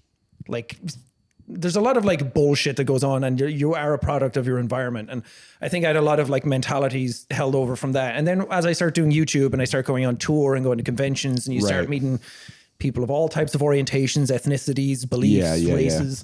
And then it's like, man, my experience through life is like nothing really. It's just like my own perspective on everything. And then the more people I met and people like teaching me about like LGBT stuff and like going through, like one of my editors is trans and like I'm learning a lot that way. Yeah. And I think it's just being receptive to that and like finding like information out of it and then moving forward and like being, okay, the stuff that I did in the past and what I say, like, I'm just going to try not do that anymore. Yeah. There's a big like delta between having like behaving in a way because you feel you've been told to, and then doing it from a place of empathy instead, or even doing something from a place of sympathy because you believe it, but then actually having friends that have, I don't think I had any publicly trans friends in my small British town. Yeah. But once I moved to San Francisco and went into tech, a lot of my friends were, and I did have to confront the idea that, well, yeah, I mean, in England, in college, I nominally would say, then yeah, hey, I'm an ally, I support trans people. Yeah. But ultimately, do I really know what that means? Do I have any, outside of like saying the things that Reddit is telling me to say? Yeah, what's the like forward facing versus the actual like, behavioral what's the change? harder version of it? Like actually confronting your biases and stuff? Right. Yeah. Which gaming culture is kind of mixed on. Yeah. Can be not the healthiest sometimes. We're not the best at it. But I think things are at least moving, at least I hope, kind of like in the right direction. Yeah. Definitely helps more the fact that there are more LGBTQI Yeah, plus and people in the industry. I don't know why I like tweeted like about a week ago or something that I was just like, I was on my phone, like on Twitter, and I was going through like shit, and it was like so much like toxic men shit going around. And I feel like that's more prominent than it's ever been. And I'm like, man, I grew up in a time when there was so much like depression and no one talked about it. And like the male like suicide rates in Ireland were like sky high and still are. And I'm like, because no one's talking about it. And you all like have all these like bullshit ideologies that need to be like dismantled. And, Right. And I grew up like playing video games and was so like emotionally involved and like cried at everything. And everyone like looked down on me. And I'm like, why am I the freak? Right. And I'm like, man, it's so nice that like kids these days are so open and nice. Right. Yeah. and You're honest. supposed to bottle yourself up and then die and never share. Yeah. Because never share your pain with anyone. It gives you nothing. It gives you Holding nothing. yourself back doesn't reward you, your kids, your friends, your culture, anything. And the thing I always come back to is that there's a lot of like examples in history where like stuff that people hate, like racially, sexually, that kind of stuff, like it always like knocks that wall down anyway and progresses. And it's like all that stuff just keeps moving forward and keeps getting better and people are always progressing and talking about it more. It's like, you're just going to get left behind if you don't like figure shit out for yourself and reconcile it and be a decent person. I mean, well said. So Jordan, you know how we have like a "How was your week" segment, Yeah. or like a Mope Score segment? Yeah. my Jordan Adiga trademark. Jordan, how are you feeling? How you doing Mope Score wise? Mope Score, for those who don't know, obviously, Sean, you keep track of all the work I do. You're kind of a fan. You read a lot of fanfic about my big muscles. Yeah. The Mope Score is a score out of 100 possible percent. The higher the score, the higher the mope. On a good day, you might have a 10%. It's not healthy. Oh, so lower is better. So it's like golf rules. Lower is better. It's like being number one as opposed to number two. Yeah. On like some kind of score. I think a few things about that actually. It's like a grade socially. Right. Sort of like a blade, color sorry. scheme. But yeah, I don't know, rocking a nifty 20. We had a meeting earlier this week, you and me, that was like very helpful, brought a lot of stress down for me. Love meetings. And then I just fucking love talking about stuff. And then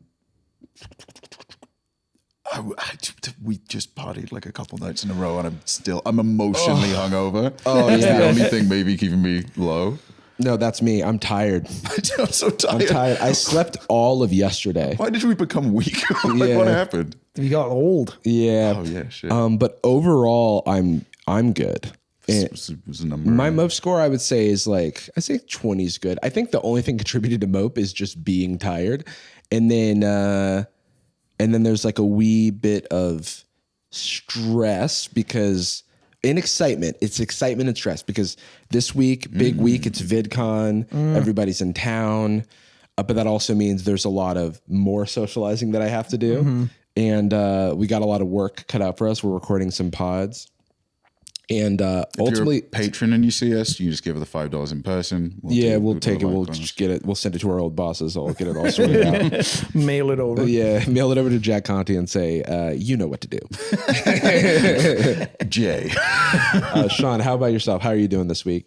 You're in town, Yeah. which is like I would be tired. I'm tired just thinking about the flight. Admit it. You're in town. I'd say I'm at like a 40. But like a couple of weeks ago, I was probably at 80. Okay. Where I was like going through a massive depressive episode out of nowhere, feeling like really burnt out and stressed and being like, man, my artistry is not like being like enabled at all. And I have like all these ideas of things I want to do and overworking myself in all the parts that I don't want to be doing. Yes. Is there like a catalyst for that, or it just turned up? I think it's just kind of like been building for a while, and it happens every now and then where I just go like 100% or 0%. Oh yeah. Yeah. So you mentioned ADHD earlier. Are you an ADHD haver? Oh yeah. So is that like you're like hyper focused sometimes? I have diagnosed like general anxiety, health-based anxiety, depression, and ADHD. Cool. So it's like I got the fucking gauntlet. I got the stew. Yeah, I'm a ADHD and anxiety depression kind of guy. But yeah, I have a hard time like motivating myself to do things, and I get really into it for like 2 weeks, and if it doesn't get done, then I'm out. Yeah. So I have like projects that I've been trying to do for a long time, and I always thought that I can do this, and then I can do the coffee, and then I can do like the podcast, and then a narrative project. Right. And I'm like, other people on YouTube can do that. Why can't I do that? Yeah. And then I've been going to see a therapist like weekly since December. Oh, awesome. And that's like helped me kind of like reconcile with a lot of stuff, and like be like, you don't have to be like that. You don't have to be like other people. And I compare myself like endlessly to other people. It's all the the time. worst. Well, the truth is that they aren't like that. Like the idea we have of them is just exactly what they've done. In my head, like I say that to her too, but it's like the idealized the thing is that I'm not like, I don't want to be them. I just want to like take that motivation, ambition. Right. Like I want that energy sometimes. Like I've been dealing with a lot of fatigue stuff and it like bums me out. I try to be like, fortunately I've been in therapy for a few years and have like the tools to like be kind to myself when I'm going through it. But it is frustrating to be tired and not be able to do the things I want to do. Well, it's the same. It's like you can go to the gym, you know how to get your body in shape, but it's like I'm still going to gain weight when I'm like things in a certain mood. Yeah. It's like no one has it figured out. And even the people that I look up to that I like idolize that version, I'm like, all you do is work and you have no social life. Right. And I like really value my time away from what I do. Yeah. What's it for otherwise? It's like, exactly. What's it for? And then you can't take it with you. Yeah, exactly. Yeah. And it feeds the soul, I think. Yeah. When I'll see you there, by the way. Hell is the second place on the podium. Yeah, Kids TV or whatever is going to number one. Yeah. They're the only ones in heaven. Imagine. That's how you get in. They like check your social Blaze score. Where are you on Irish social life? Yeah. But yeah, being in town is helpful because being in Brighton, we don't have many friends to kind of hang out with. And I'm someone that like, I need my time away from people to like recharge, but I really get a lot of energy from social interactions. Yeah. So when I don't have it for a while, I'm just kind of like sitting there miserable on my own. What brought you to Brighton? I lived in Ireland. I was 26 when I moved to Brighton. And then I was thinking like, should I move to LA? Should I move to London? And I just didn't really know where I wanted to be. I just knew I didn't want to live in Ireland anymore. Right. And LA seemed a bit too scary, a bit too big, a bit too noisy. Yeah. And I didn't know if I would like it, and like trying to get a visa and everything. I didn't know how that would go. We know. So I was like, maybe London, but that also seemed a bit too busy. And then Felix lived in Brighton at the time. So I went over and visited him for 2 days. And I was like, man, this is great. Like London's so close. I can just get there in an hour. Right. It's calm. It's collected. It's a very progressive town. Like there's a big pride LGBT sort of aspect to it. And Pride is like massive there every year. Right. So it's just, it felt like, I think I take for granted having lived in San Francisco and Los Angeles and like these cities. Yeah. It's just like, I think the mentality of people is better there and everyone's just chill and doing their own thing and everything's kind of like homegrown. All the shops seemed kind of cute and cozy. Cool. Yeah. So it had a really good vibe to it. And I just decided to pull the trigger on that thing. Cool. Yeah. There can be some like cultural freshness from tourist towns a little bit. Like it can be also a little overwhelming, but I grew up in the farmers market capital of England. And as a result, where? In Stroud. Gloucestershire. Grew up in Gloucestershire way. Right, my lover. Another great day in God's country. I will say Hot Fuzz is my favorite movie of all time. You're welcome, brother. Anytime, seriously. That's based in that part of the world. Look, I knew you'd enjoy it. I spoke to Edgar. And I'm like, hey, I'm like 13 and I deserve a movie about me. Here on Sad Boys, we celebrate Edgar's rights and wrongs. So now that, Felix has moved to Japan, you're going to Japan next. Is that the move? Yeah, we want to, but they're having a kid soon. Oh, and Japan is. Think you can due slide very in there? soon. So, because you were going to be the kid. Adopt you. You were going to be the kid. Yeah. Would you admit, by the way, that on the way to here, you may have, Jarvis told you that we're on a different floor than we were on the party a little lower down. You did say good, less stairs for daddy. Yeah. Yeah. And then you tweeted, and we do have record of this, what was it I exactly? like to say a lot of dumb shit. Now you can call me daddy. Yeah, because yesterday people said Happy Father's Day because Oh, it's yeah. like, oh, you raised me, like as jokingly. Oh, right, of course. So I was like, stop saying Happy Father's Day to me as a joke. Now you can call me daddy.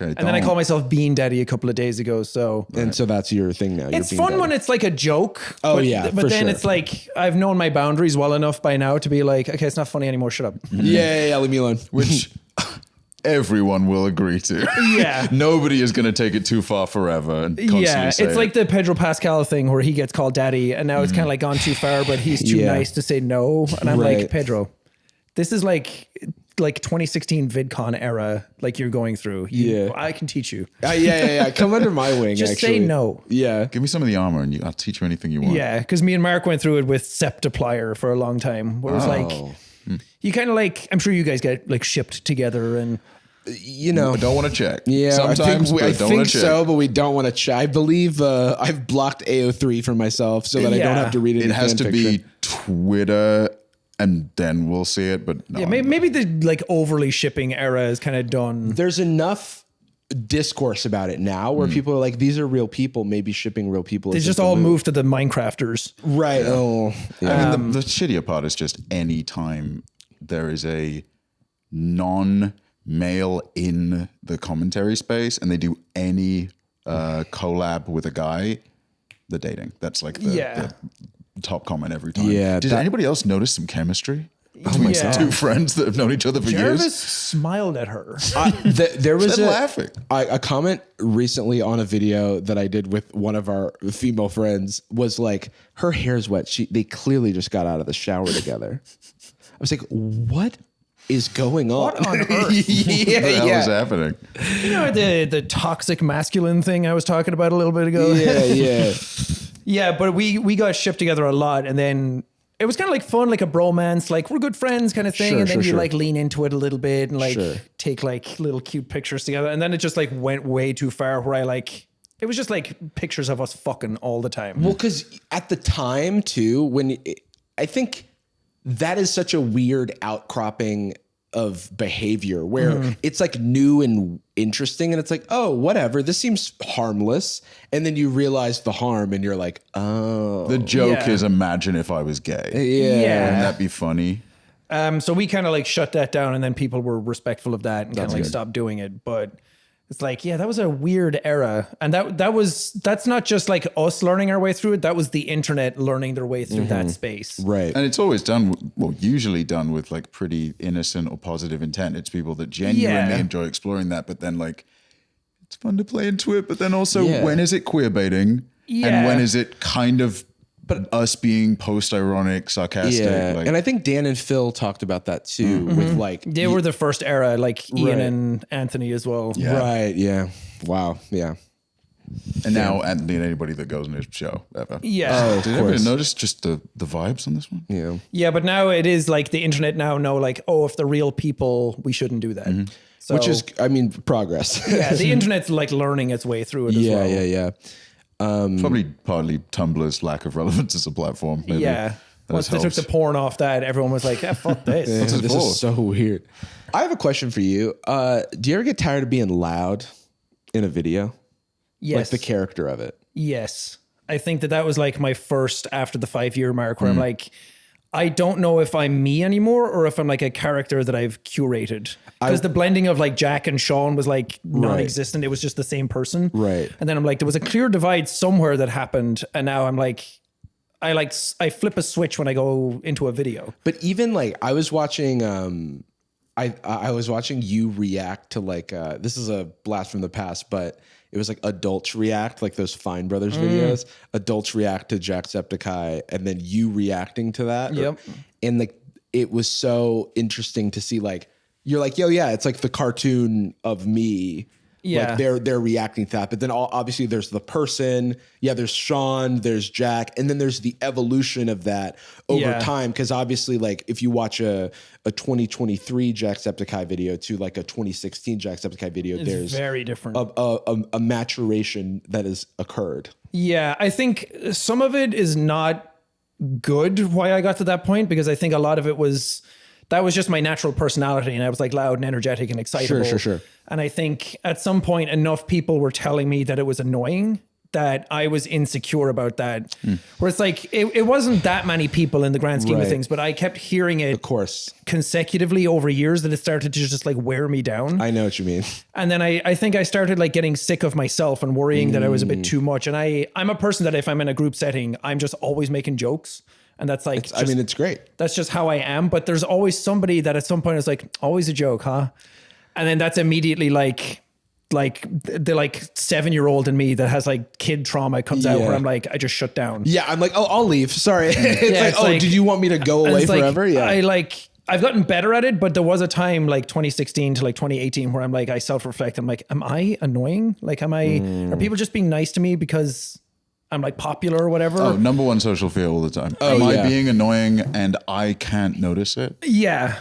I will say that, from an outsider's perspective and like not knowing you well through, we've only met recently comparatively. Yeah. And like, you've always come across as very kind and well-adjusted. And I think that I have a lot of respect for creators who've like kind of been around the block have seen kind of the arc of like the highest highs and can still be normal people at the end of the day. Well, thank you. Because I think we have tons of examples of even a modicum of success, like heavily corrupting people. Yeah. And so I think you being a chill dude was a big green flag for me. Well, I think that was the thing that I was always enamored by, was meeting like Aaron Hansen is a good example of like someone that I really looked up to. And then I met him and I'm like, you're exactly who I thought you were. Yeah. And you're not hiding anything. Right. And that's what I like strived to emulate when I started off. And that was always what was more fun to be around. Yeah. And I think like I lived in a log cabin in the woods when I was like 18 and was like severely depressed and lonely. And I'm like, I'm very lucky that I get to be in LA and do the things I do and know the people I do. So I'm always like thinking back to that. Yeah. It's like the Irishness in me where it's like, don't get too big for your boots, young man. Right. It's like I think it's a very like European thing to do. It's like, just break yourself down a little bit. Like, right. And now after Brexit, of course, England has become extremely open and emotional and engaged with, more. You caught with your pants down. I'm curious. I have only a few pieces of information to go on, but I'm wondering how you end up in these situations where you're isolated from society and depressed.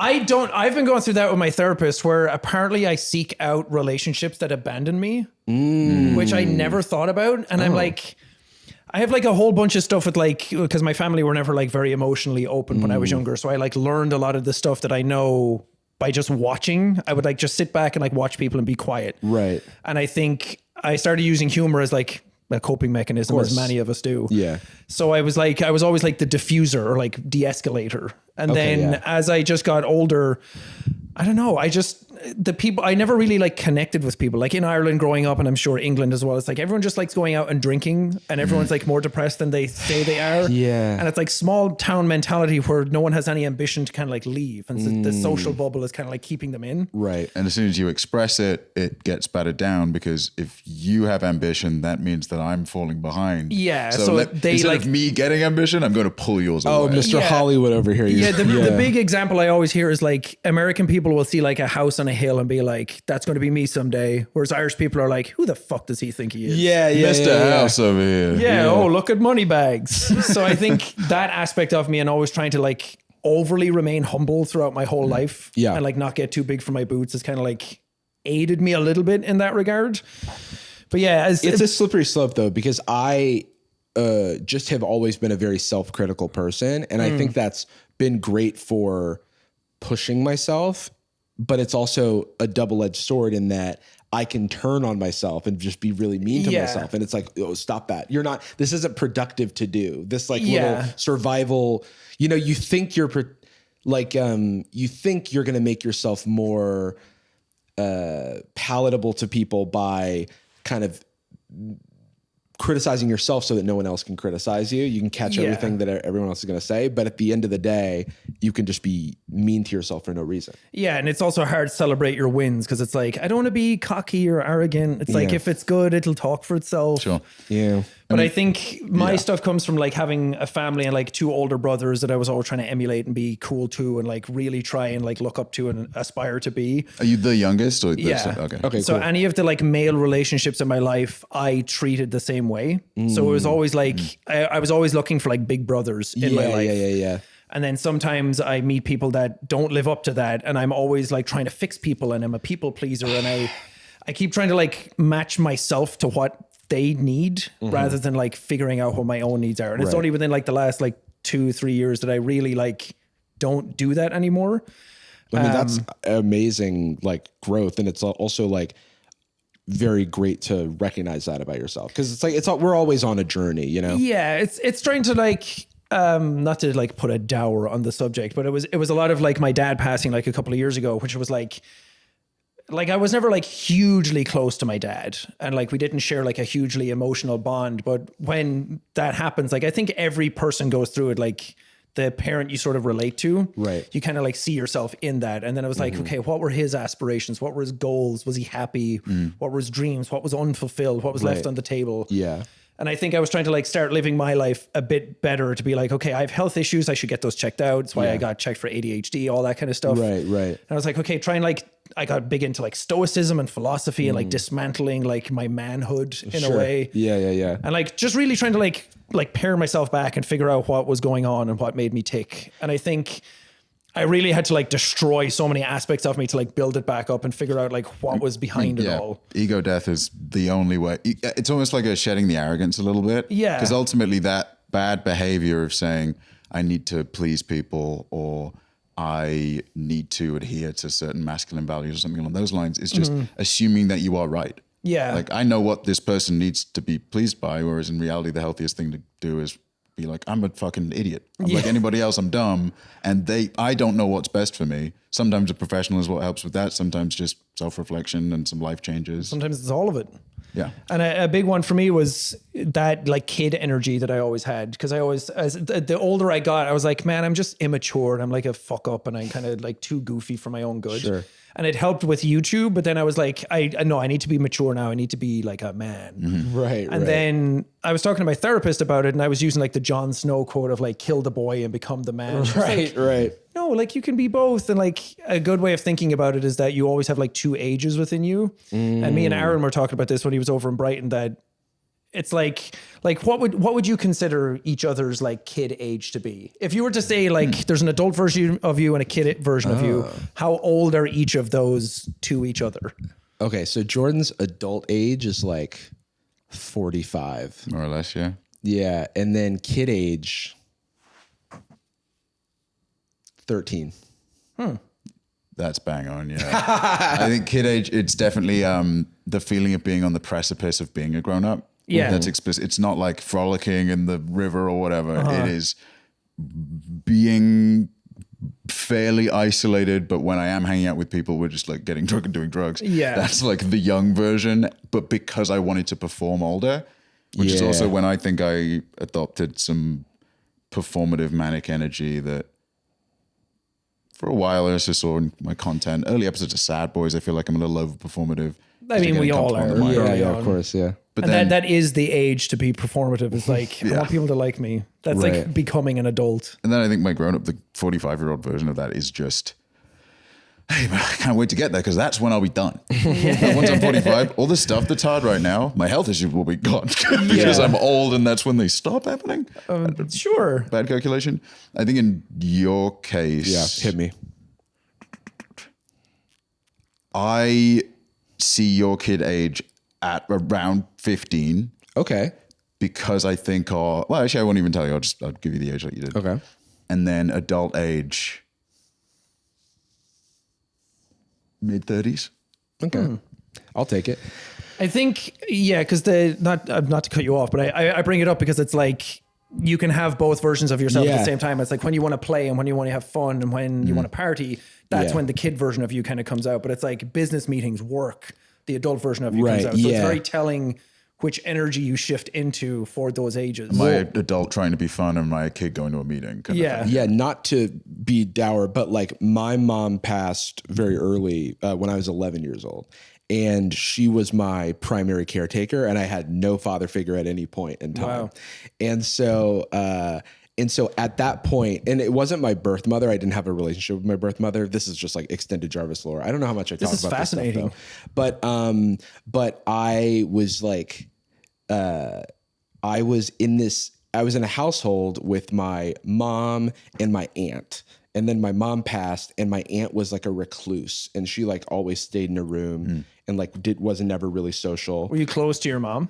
I was super close to my mom, and she was like almost like a fixer, where like anything I wanted, she would like figure out how to make it work. We did not come up with money or anything like that, but there were like these magazines where you could pay as you go, where it would be like, oh, you want an N64? Well, that's like $150, or 20 payments of $15. And you're like, okay, well, that adds up to double the price, but you can get it now, and your kid can like play Zelda or whatever and like have a happy childhood. Figuring out stuff like that when you are a kid seems like magic. Yeah. Like, oh, they just made the thing happen. Yeah. No, literally. And so it was that. It was like, and she was like sort of my biggest fan, had all these scrapbooks, have all these like, like newspaper clippings or things like that from my childhood.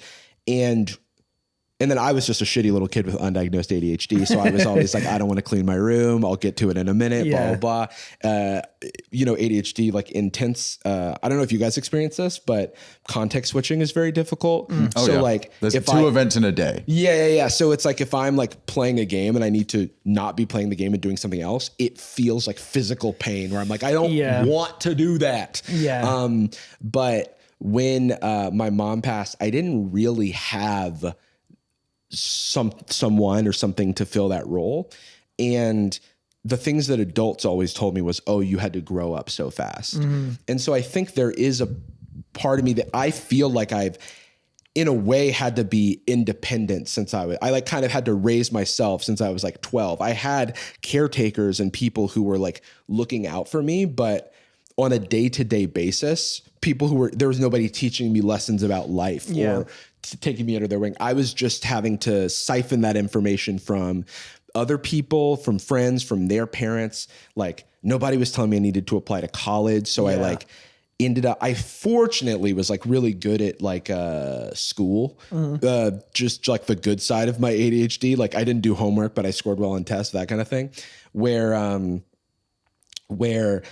I was around people whose parents really cared about school, and they were like, oh, you're going to do these things, take these tests, apply to these colleges. And I was like, okay, so I'm going to take these tests, and I'm going to apply to these colleges. Like I was basically like emulating other people around me because I didn't know what to do. Yeah. And I think that at this point in time, and especially like when I first moved to LA, I had this big, like, what is my life about now? Because I'm not surviving anymore. Like when I first paid off my student loans was the first moment that I was like, what do I actually want to do? So I went and worked at like Patreon was a startup at the time, not a financially wise decision if I hadn't paid off my student loans, but like we had some degree of like financial stability. And I was like, oh, I'm going to take a pay cut and work at a startup that has a mission that I care about. You know what I mean? And like doing YouTube is like, okay, now I'm taking these like riskier moves that are not about surviving, that are not about, just keeping the lights on, because I was my financial safety net. I was my safety net in all ways, because there's not anybody in my family that I felt like I could rely on. Yeah. And so that's weird, because like now I'm trying to figure out what life is about. Like, and I think, and so I do think there's like, the kid in me that is like me just like getting excited and playing my Game Boy all day. And then there's like the adult where it's like, I will like make sure there's food on the table some way or another. You know what I mean? So yeah. Yeah. For me, apparently my ages were 40 and 7. Ooh. So I'm like a very young kid at heart. And I was like, that's 7 years old is when I like consider like my childhood. Right. Like other stuff happens around those ages, but it all consolidates into 7. Yeah. And that's like when I was playing PlayStation, Game Boy, climbing trees at the back of my house. Yeah. I think when there's the stakes are so much lower. Yeah. I think if that's the scenario, maybe there's like closer to like 10. I feel like 13 is the moment I started realizing I needed to not be that. When you had to think. But I don't, it's weird. I mean, it's not weird. It's unsurprising how much of it is tied directly to when your parents were the most responsible for you and when they felt the most magic, right? Yeah. Like, not to plus one, I know we're talking about parent stuff, so I'll throw in I don't know my dad, but my mum was always like the Rizzler, right? She was doing exactly that, fixing problems. That's what she's very good at still to an extent. But I don't really understand a lot of my childhood. And we moved a lot, and then she had a lot of different jobs and would like start a business and it would go well, but then something would change and that would wrap up. And I don't know if she had mental health stuff related to it, but based on how fucked up my brain is, quite likely. Yeah, probably likely. Yeah. But she's northern, so she's from Newcastle, so no fucking university you're getting tested. No one comes out of Newcastle alive. You don't eat you eat wheat and you back away from like 3-syllable words. There's no. She was so like a very progressive person and very open to that and cared about stuff and was very proactive about my health when I was sick as a kid. But she was very, I think, results oriented for her own self-esteem. So it's like, well, I'm going to do this, and then the success or failure of that will dictate what I do next. And if I'm as successful or not, and in retrospect, it was messing with her head as much as anything would mess with any of us. But she was a charmer, and in front of me, she was, invincible. And then as I got a little older, we didn't so much drift apart, but I just became, kind of a little shit. It's just away a lot, and context switching was tricky and stuff, but we're always relatively close. Moved to the US, saw a lot less of her, but always stayed in touch. We've always been very close. Then moved back to the UK for COVID, so 7 years later, whatever. I was 25, maybe. Moved back to do visa stuff. COVID happened, got stuck for 2 years. During those 2 years, she had a stroke. Now she has dementia. That is like a little older, and also, is it grieving? That's its own question mark. But that feels almost like an adult switch age, not because all of a sudden I don't have support. She hadn't worked, she'd been sick for a while. She hadn't worked in a long time. I was the financial earner for all of my 20s, right? That was never a thing. But now she can't quite riz in the same way. That's like the thing that's different, is fixing the problem, me assuming that she just fixes the problem and finds the way out of it or whatever, which was always an illusion. Like, she's never doing that, but I was always like, it's like a David Blaine trick. Like, he's actually like, oh my God, he's living upside down for 100 years. And like, no, but it's like very cool. No, but I know what you mean. Chris Angel's just on one foot, but to me, a kid with a dumb brain, but then I was a carer for like 14 months. So I was a parent, basically, in a lot of ways, which feels weird to say, but it is, it's constantly vigilant, constantly concerned. Oh my God, where is he? And then like,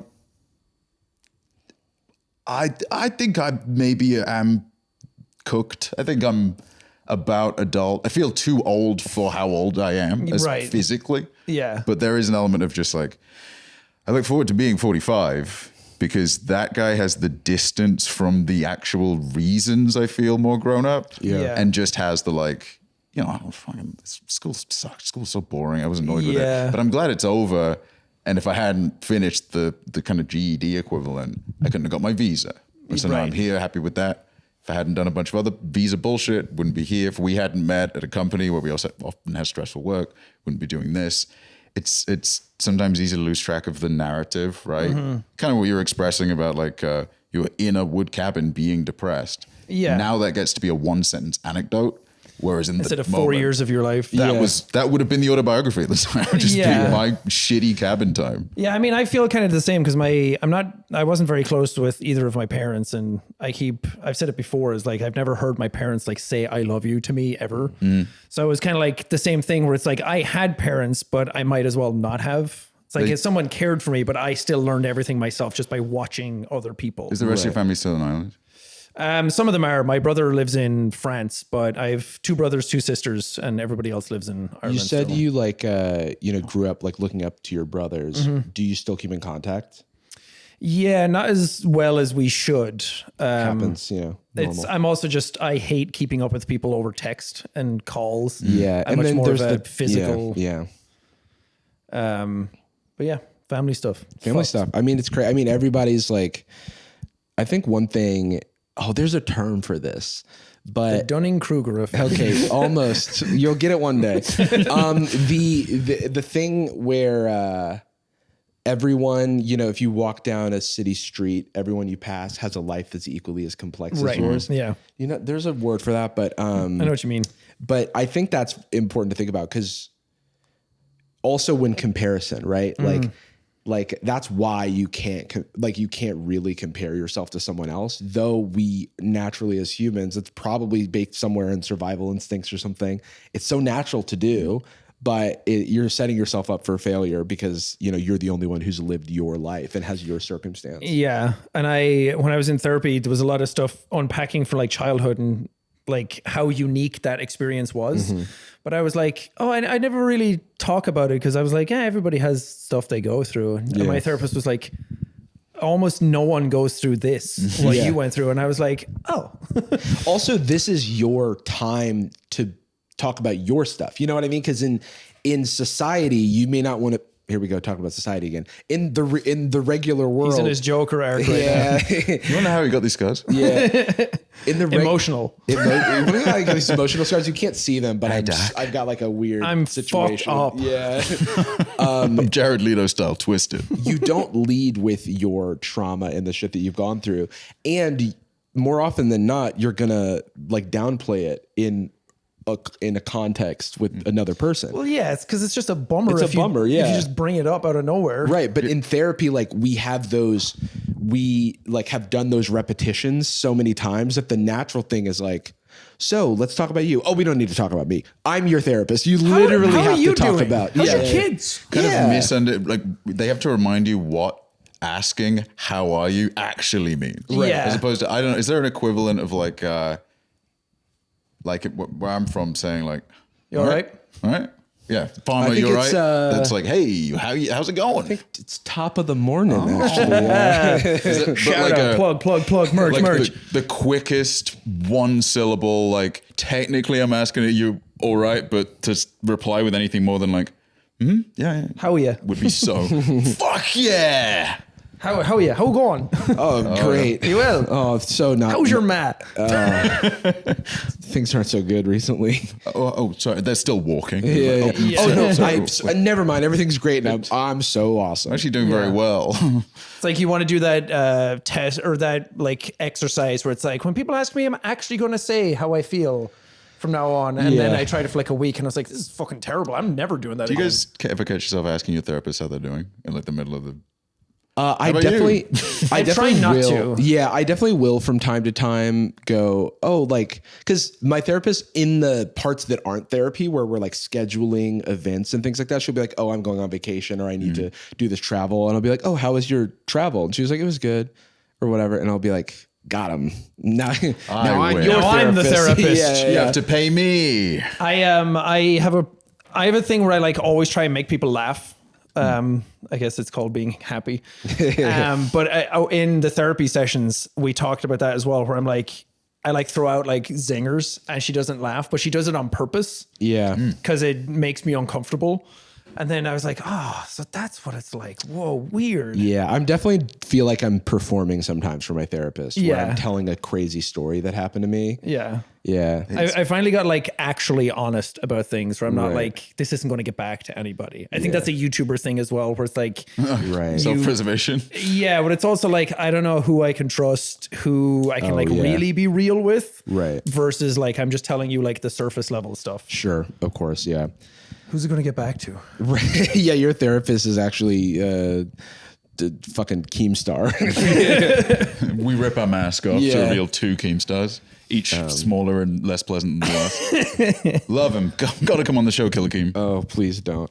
So I think it's cool that you are enjoying therapy and it's like a relatively recent development for you. Is there anything you would say to someone who's like on the fence about something like that? Or even if it's not therapy, taking their mental health more seriously? I think just that old anecdote of like, it gets worse before it gets better. I think you really have to I think you have to open up those wounds. there's scars and wounds and scabs that you have that like just will never heal unless you really poke at them and figure yourself out. And I'm a firm believer in like breaking cycles of like stuff that your parents did that you probably shouldn't be doing. Yeah. Or I think we're in this like cultural zeitgeist shift where like mental health and everything and like sexuality and everything is all being explored so much more. So I think now is the time to kind of like get into that and just figure yourself out, figure out how you tick. Because the thing that like clicked for me was that figuring out what makes you happy should never be external. So it's like, oh, playing video games makes me happy. Well, what if someone takes away video games? Right. Being with friends makes me happy. What if all your friends die? Right. Yeah. It's like you have to figure out ways of like, I think it's like a Buddhist thing that you figure out like the inner piece of it all and like what makes you happy when you're on your own. You should be able to be on your own and be happy. Yes. I mean, I think that's really valuable. Yeah. And I know some people don't necessarily either financially or logistically have access to in-person resources. Yeah. But it's trite to say, but there's a lot online. There are genuinely I'd say if you're willing, if you have an Audible subscription, or if you're willing to shell a little bit, the book How to Think Like a Roman Emperor like changed my life. Really? Oh, which is about Marcus Aurelius's meditations. Reading the meditations is a fucking nightmare because it's all written in old shit. You have to decipher it yourself. Yeah. But this other book, which Felix actually put me onto, was like, not only does it give you the history of him and who he deals with, but you can just skip those sections and get to like how to deal with anger, how to deal with grief, how to reconcile with death. The book itself is like structured in like appropriate English, modern, readable English, and then it's just the meditations themselves. You figure out that Stoicism, which is what it's about, is what modern day therapy is based on. So it's like the root of it all. It's like they had it figured out way ago. Yeah. I also could recommend, so there's something that I did before I went to started going to therapy, was I was going through a breakup and it was like really affecting me and I couldn't figure out why. And I don't know how I got recommended this book, but there's a book called Feeling Good, The New Mood Therapy, which is about cognitive behavioral therapy. Yeah. And it's by one of the founders of it. But reading that book, which you can just like read the book and glean important like lessons and techniques from it, or that could be valuable to you. They were valuable to me. You know, I'm no health expert, but personal experience.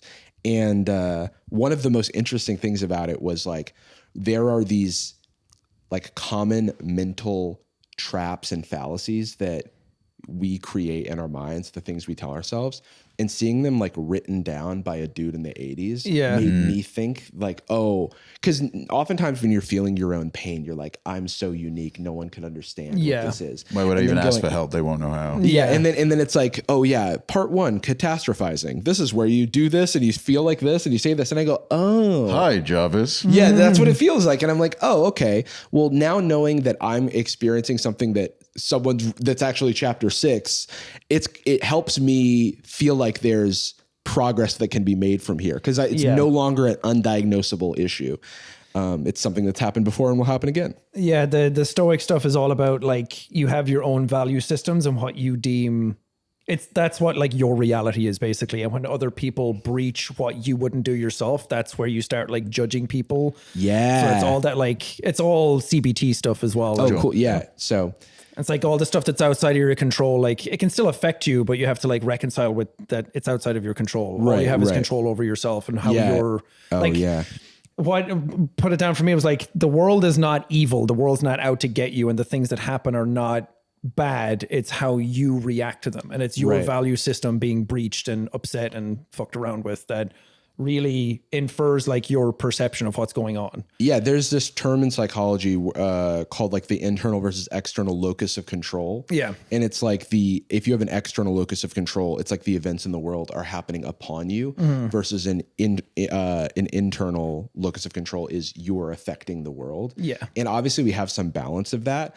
but it is important to recognize the like agency that you have to affect your own mood and conditions. Yeah. Plus you are technically the first love of your life. Yeah. Or at least can be. Yeah. And you're the person who has to deal with yourself more than anybody. So if you don't love yourself, how can you love anything else? And that's for that reason, like it's why investing in yourself is so valuable, because those things are going to pay dividends for the rest of your life. So Being as patient as you can with yourself, because you would be for someone you cared that much about. Yeah. And I say this like I am good at it, but I'm not. I'm still very bad at it, and I'm learning. Student mindset. You can have a great gym routine and be out of shape. Yeah. It's just you just have to go. I'm a work in progress, guys. Yeah. Aren't we all?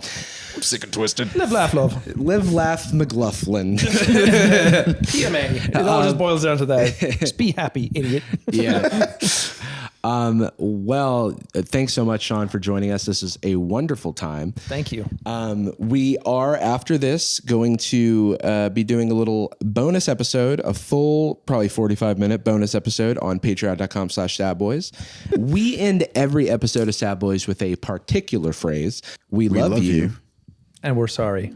Boom. At one of the parties, we put up like a big Family Guy top that we found, and we all separately bought a bunch of Family Guy stickers, and in neither case was Cleveland included anywhere. Why wasn't he there? It almost feels like he was removed, because there's a bunch of absent space. Right. Joe is there.